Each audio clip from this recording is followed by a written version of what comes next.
Hello everyone and welcome. Sit back, relax, make a cup of tea or whatever you like to drink and get ready for new stories from Yellowcat. Send your own favorite stories in the comments below and maybe they'll be in our new video. So subscribe to the channel if you're not subscribed yet, and let's get started. Have you ever made the decision to leave your job in the middle of a shift? For what reason? If so, part 6. Couple of times, but those were pretty much burned bridges anyhow, so I wasn't concerned about my appearance. Initially, it happened at Walmart. My department manager had recently lost her job for no apparent reason and moved on to better things. Although things might have changed since then, my schedule was on a lengthy list of paper and I was absent for 2 weeks for an unknown reason. That is to say, the individuals listed alphabetically before and after me were on the same page. My name was completely absent. I took those 2 weeks off from answering the phone because I was kinda done with the place anyway. I noticed I was back the following week when I came in to pick up my check one day. When I return, I have the pleasure of conversing with a different manager who, despite not knowing what was going on, has decided to belittle me and imply that my family and friends are not as important as my work. They attempted to force me to work as a greeter for the entire day as payback, hardly appropriate for a 21-year-old. An hour later, I pass the office, tell the 2 people working there that I'm leaving, and throw my vest in the garbage. In order to prevent account manipulation, call centers usually want you to leave on the day you decide you're done. Then there was the one at Big Tech's, which is unfortunate because I enjoyed working there most of the time. I'd spent 2 years there and was familiar with every aspect of my line. They advertised a position for the CNC, which is what I was doing anyhow. My previous line lead, who moved to another line, was the only other person on site who was certain they knew how to run it. I applied, but one of our forklift drivers, who has never worked with welding, was chosen instead. They mistreat him for 3 months while trying to find someone to replace him until he finally quits. They closed the position, so even though I'm not getting paid, I'm still building necks. Subsequently, we begin to receive new hires, many of whom earn $2 to $4 more per hour than the rest of us, despite producing inferior welds and doing less work. When any of us asked why, we were all told that it was because of our attendance, even though the majority of us didn't fit the bill. As a result, most lines begin to lag behind and our tenured guys start leaving. Therefore, regardless of their commitment outside of work, everyone was expected to stay behind in order to meet production goals. They never considered asking for volunteers before things got so bad, even though we were all working 50 hours a week to start. I made the decision to leave at the appointed time, not participate in it. My boss comes looking for me to talk about it after I've been doing that for a few days. I told him that I wouldn't sacrifice the rest of my life or my son's time for a job that wouldn't enable me to support myself. Following some back and forth, I told him it was okay if I pointed out. I called the following Monday to let him know that I will no longer be in, but I'm available to renegotiate my pay. I was a supermarket worker in high school, spent nearly 3 years working there. I was a courtesy clerk, basically a bagger for the whole time I worked there because I was under the legal age of employment and couldn't be promoted to anything else. I had given the store manager notice that I was joining the Navy after high school, and I had already been given a date for ship out. This event occurred about 4 weeks before I went to boot camp. Had a relatively new closing manager who had been there for about 3 to 4 months. She was the third in command behind the store manager and assistant manager. Because I had school, I worked as the closing courtesy clerk for 90% of my 3 years there. As a result, I developed a fairly good routine for closing the front of the store, which included cleaning and restocking all closed registers, gathering carts, emptying the trash, making sure the floors were clean, handling go bags, and making sure the checkout cashiers were bagged. The closing manager, however, insisted that I handle things exclusively in his way. Specifically, he asked that I clear the parking lot of carts at all times and that I clean the registers as soon as he closed them. Note that I am the only courtesy clerk assigned to working after 9 p.m. until it closes at 11 p.m. Few carts in the corral outside while I was tidying up a register that had just been closed. I was told to stop by the manager and go pick up the carts from the lot. There aren't many carts on the lot, so I'll get them after the store closes since not many people use carts that late at night. I told him when I was done with the register, and he started yelling at me, saying things like, "No, I said now." I told him this nicely.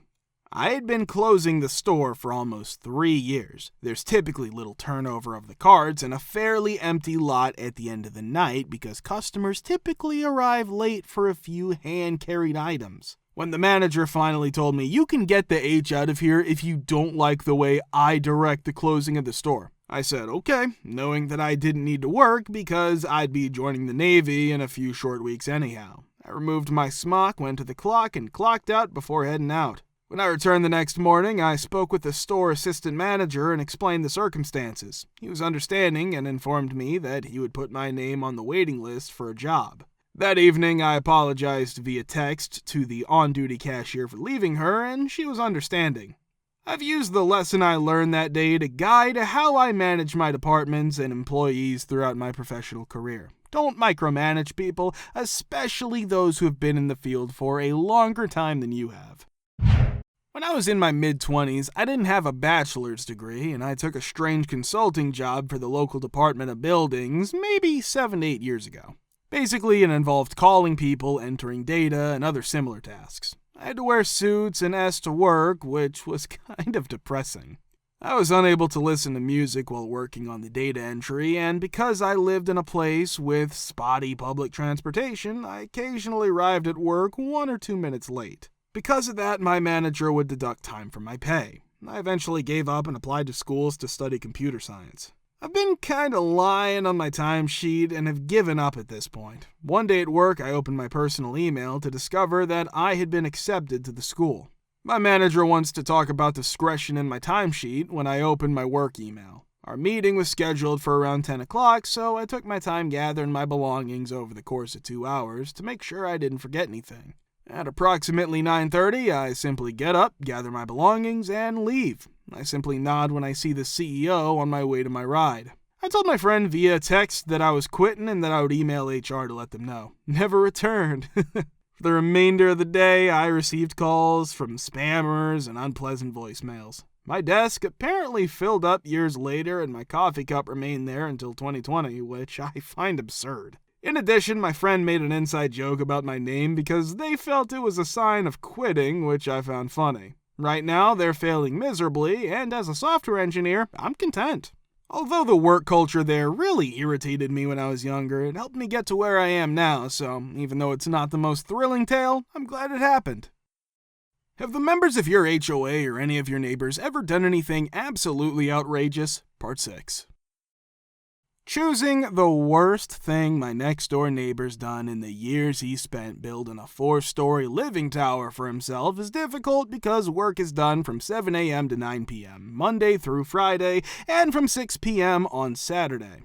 He is wildly abusive towards everyone, yelling at his employees that he defrauds of their wages and getting into heated arguments with his live-in girlfriend. This is a summary in chronological order. Excavated the land to build an underground garage without a permit, causing constant earthquake-like sensations that he had to fill in when discovered. He then uses street parking because he didn't change the blueprint for his house to include a garage. He has Airbnb guests all the time, and when he wants to reserve street spots for them, he just puts up no parking and tow-away zone signs. Our residence is in Los Angeles. Parking is never abundant. Rather than employing a proficient construction team and expeditiously completing the house, he chose the death by 1,000 cuts approach, employing a small workforce each day to create a disturbance but not much progress. Larger buildings were built in a fraction of the time, and work was almost never done on the weekends or in the late afternoon. The workers allegedly stole construction equipment from the site because he hadn't paid them. I'm not sure if that's accurate, but he had a security guard residing in a small shack and installed bright lights that he left on all night after the site was robbed. He still needs 2 layers of blackout curtains because he keeps the outside house lights on all 4 floors every night. There is ongoing stress because he created endless construction projects even after the house was finished. He's incredibly erratic. After a woman honked at him for running a recently installed stop sign, he sped out in front of her, got out of his car, and yelled profanities at her as she attempted to call the police. he has repeatedly gotten right in their faces when the police have arrived. He had to get his tree limbs trimmed because they were putting pressure on his power lines. He neglected to alert the neighbors or ensure that the workers took any precautions to prevent the limbs from falling onto cars from the other side of the fence. Then he disappeared for a week from the mess. Because we live in a very linear and small area, everyone knows that you have to block someone else's driveway to do things like unload groceries or help older or younger people get out of their cars. When someone needs to park or just drive off, they usually wait a minute or two or honk to let someone know they're there. It's much easier for me to pull around and get my kids out than it would be to do in my driveway. It only takes 2 minutes. As I was getting the kids out of the house one day, the woman whose driveway I was blocking yelled at me to move because I was in her way. I told her I was sorry and asked her if she needed to go in or out of the driveway. All I had to do was help my kids get up the stairs to the house. She said no, but she didn't want me in front of her driveway. She also called the person who runs our street to say I was blocking her. The manager called us and said that what we did was fine, but she had to let us know because someone had complained. This woman not only yelled at me for no reason, but she also caused the property manager unnecessary stress by talking trash. Since then, I've been pulling just a little past her driveway, almost the same spot, and she hasn't said a word. A couple of years ago, I read a story in which a man owned a house in the countryside. I remember reading that story. In a short amount of time, a developer arrived and constructed a homeowners association community around his residence. Despite the fact that it was still located within the neighborhood, his house was legally exempt from the HOA because it was not part of the development. He had a massive deck that was located on the back of his house. The homeowners association began to harass him regarding the deck, claiming that it did not comply with the rules and that it needed to be removed. He insisted, without fail, that his home was not part of the homeowners association. However, when he returned home one day, his deck was no longer there. For the purpose of removing it, the HOA hired contractors. He filed a lawsuit against them and prevailed. A large deck was required to be rebuilt by the HOA by the court. That ultimately led to the HOA going bankrupt. Oh my goodness, I really wish I could buy that guy a beer.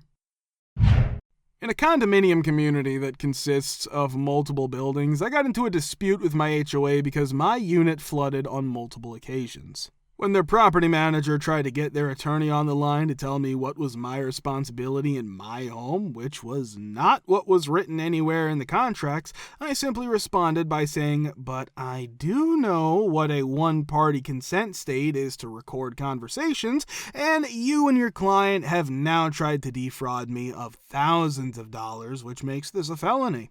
This was in response to the fact that I did not have a law degree like him.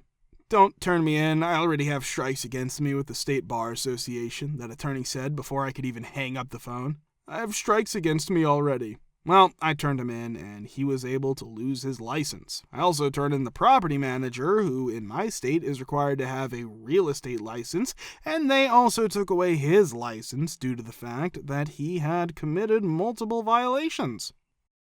I did not realize that it was a case of nepotism and that the owners of the property management company were the parents of our property managers. They proceeded to try to fine me for everything they could think of, and I was not aware of this fact. They continued to send me pictures from other people's units, and there were even a couple of them that had timestamps from before I bought the property.